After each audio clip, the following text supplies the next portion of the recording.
Hi there, I'm Nicole. Welcome back to my channel. I am a writer and story nerd, and today I am giving you my take on 8 mistakes that newbie writers tend to make. Now, I wouldn't necessarily call these mistakes. In the playwriting workshop class that I'm taking right now, we call them obstacles, things that make it more difficult to enjoy a story. And I think that that's a really positive way of framing it. Rather than a mistake, it's more of an obstacle that you can, in all of these cases, pretty easily fix. So let's get right into it. The first big mistake or obstacle that a lot of newbie writers make is breaking the rules before they learn them. The best example I have of this is in a play context, but I'm going to give a story example too. One of the people in my class, they started their play without any stage directions at all, and we got right into it. And so later on, the professor was saying, well, why didn't you give stage directions? And the student said, well, I wanted to leave it open to interpretation as to where they were. And then the professor said, but there's a waiter. So it's a restaurant. And he said, no, like it could be, no, it's a restaurant if you have a waiter. Like it could be a restaurant on a beach. Like there should be stage directions for a table with chairs because you mentioned those later in the script. As much as you want to be creative with it, break those rules, allow for some creative expression. They're eating at a table in a restaurant. You know what I mean? And you can take playwriting really as a genre of storytelling. In that genre of storytelling, before you start a scene, you need to say, this is where they are, this is who is there, and this is like the furniture or set pieces, at least somewhat of an idea of what's on the stage. Now, I'm sure there would be some examples if you went through it and you were like, well, such and such doesn't tell you what's on the stage. There's no set stuff there. They know the rules, so they break them appropriately. In novel writing, it's really choosing a genre of your story, whether it's an action, a romance, a combo, whatever it is.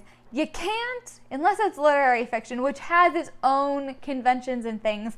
The reasons why we have genres isn't to limit your creativity or anything. It's really to allow readers to guess what they can expect. Let readers know what they can expect in a story. And then your story has to fulfill those reader expectations. Because if you don't, the reader's going to be disappointed. Number 2, which is not establishing the conventions of your story. And a good example of this from my playwriting class is I have a play, I just finished it. It's called Sticky Toffee Pudding, which if you didn't know, it's like this little sponge cake, and then you get caramel sauce and you pour the caramel sauce on the sponge cake. It's super cute. The whole play goes by. It's like a family at Thanksgiving. They're talking at the dinner table, and then the very last scene is a flashback. And the professor said, it's a good flashback. It's a great moment, but we didn't know that there could be flashbacks in your play. Like, you can't just introduce this as a convention at the very end because it hasn't been established earlier. And a light bulb went off for me. I was like, of course, yes, I need to have a flashback in the first or second scene so people know that this is a play that can have flashbacks and establish the conventions. With things like, with other stories, flashbacks, how many different narrators you're going to have.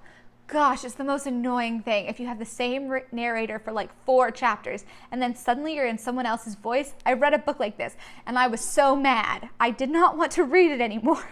What can happen? Like if you have, if this goes with world building too, like putting boundaries on the world, establishing the conventions of how time works. Like, are you skipping backwards and forwards, or is it all linear? All of those things need to be established really early on. They can't just kind of jump in at the end. You know what I mean?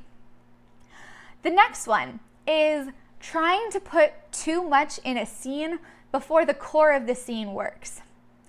That's a very wordy way to say that. You could also think of it as a mistake is trying to learn or fit everything in at once. So there were a lot of people in my playwriting class who are very into almost like absurdism and like crazy humor and trying all these different creative styles, which is amazing. But we have to remember that the core of a scene, the core of any story, is rising and falling action and tension and conflict. So we rise and then we fall. at the basic level. And that has to happen in a scene too. So a lot of new writers will get into all sorts of like nitty-gritty like details and trying to do symbolism and, you know, tell a wider message about urbanization. But if the scene doesn't have rising and falling action, the reader's not gonna be able to get to the commentary part. They're not gonna be engaged enough to go through it. Number 4 is establishing a scene through expository dialogue. Let me give you an example. The first line of your story could be, "I'm so excited to be home for Canadian Thanksgiving after having been in New York City for the past 10 months. I've really missed being with my family after working with juvenile offenders for 5 more months and blah, blah, blah, blah." Like if that was something that a character actually opened a scene saying. That's called as you know Bob information, where a character is saying stuff purely for the benefit of the reader. In some cases, yeah, I mean, it can work if you have to, but it should be really used sparingly, and especially used sparingly at the start. Establishing the scene should be done through other means, through descriptive cues, through tags, through action, and through dialogue that hints at where you are without as you know bobbing things. So here's an example. I think I did a pretty good job in my Sticky Toffee Pudding play at really establishing how things were. So we start the play, but basically we have a woman and a younger man on one side of the stage, and then we have a girl over here. This is Margaret and Ben, and this is Jillian. Margaret says, "Jilly," and then Jillian yells, "Just a second, Mom. Jillian, come on, we need help in here." I'm coming. And then Margaret says to Ben, "For God's sakes, she comes home 3 times a year and spends the entire time hiding in that bedroom." So you pretty much get the same information or the same setup information as that as you know Bob I said at the beginning, but it's done through characters in a way that makes it feel a little bit more organic. But you want to use that sparingly, that sort of expository dialogue sparingly in establishing your scene, and use those other techniques like having people talk about something that has conflict in it, something that's interesting, a dynamic between the characters. You want to use your description to figure out where they are. Number 5, which is floating reader syndrome, I'm calling. Floating reader syndrome is when we do not know where we are or who the people are and what their relationship is and why we should care. That is something that needs to be set up as soon as humanly possible in every scene and every story. Where are we? Who are these people? What is the conflict between them? Why do we care? Now, where this can get tricky is a lot of times in world building, I've seen it. And that's where you can give too much information about the world, throw in all the different cool places and gadgets and gizmos that you thought of.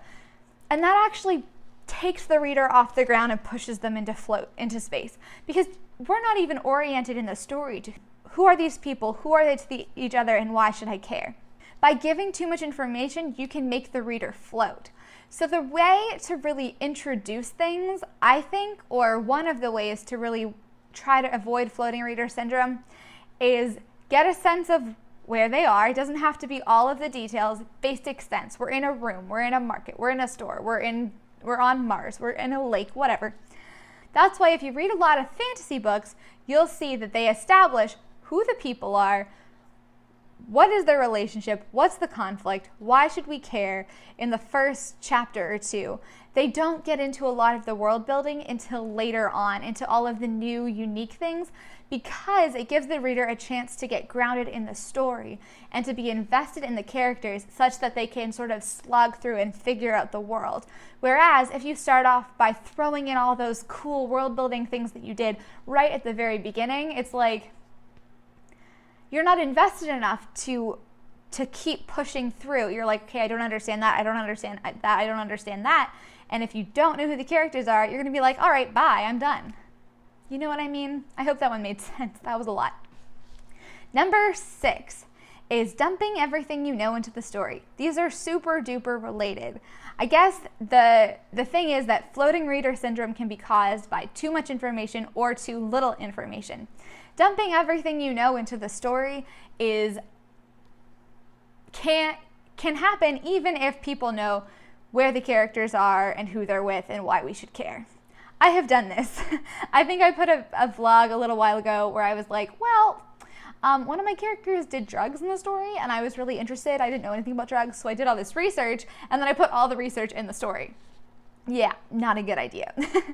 So there are times, I've done this many times, where we have so much information as writers that we just want to give it all. This isn't even the opening, this is the whole story. We want to give it all.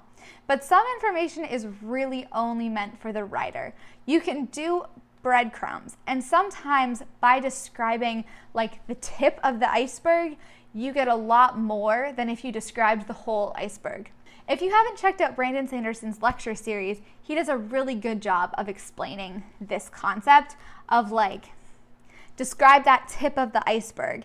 And by describing like that tip of the iceberg, so if it's in a room, describing one thing in the room really, really well. If it's the world, touching on one or two elements, maybe in a scene of the world and fleshing them out really, really well, letting you see will be enough for the reader, will be enough to pull them in, will be enough for them to understand.